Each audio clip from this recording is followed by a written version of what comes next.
ang may wagang mensahe. Share your blessings! Hi! Ako nga pala si Ryan. Ngayon nga ipapasok na naman ako sa school para matuto't makapagbahagi ng aking kaalaman. Pero bago nga yan ay kakain muna ako. Dito na nga lang pala ako kumain sa pinsan ko. Nagtitinda kasi siya ng kwek-kwek. Kaya bumili na lang ako. Itlog ng pugo nga pala yung laman ng kwek-kwek. Kaya sulit talaga. Pagkatapos ko nga dyan ay agad na rin kaming umalis ni Papa para maaga ako sa school. Nang sa aking bridge na nga pala kami nakita ko na naman tong mga to na ang sisipag mag-aral tulad ko at mga magalang pa. Ang iingay nga pala ng mga klase ko pagdating ko. Kaya naisipan ko munang lumabas at kunin yung libro sa kaklase ko.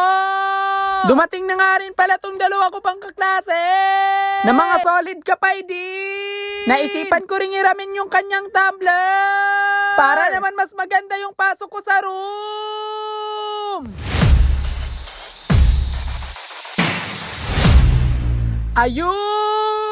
Ang sasaya naman ng ating mga kapal.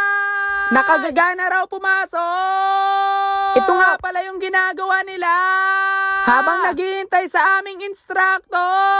Habang ako'y nandito lang sa gilid, nagbabasa-basa ng libro.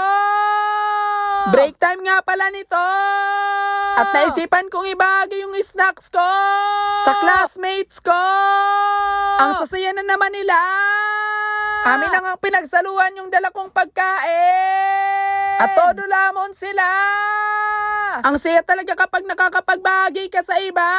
Lalo na't kapag nakita mong ang sasaya nila. Gusto nyo rin ba? Ganyan talaga kasi ako na mapagbigay sa kapwa. Lalo na't kapag may sobra. Kaya sana ganyan din gawin nyo. Iba talaga kasi yung saya kapag namamahagi ka. Tapos na nga pala yung discussion nito. At kanya-kanyang retouch na yung iba. Habang yung iba na may nag-aayos ng bag nila. Pero ako ay kinuha ko muna yung walis. Maglilinis pa kasi ako.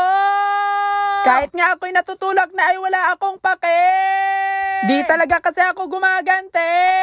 Ganyan talaga kasi dapat. Huwag kang gagante.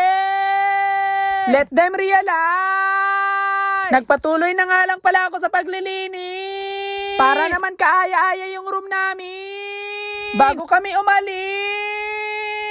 Habang ako'y pababasagdan ay nakita ko tong mga kapal. Shout out sa inyo.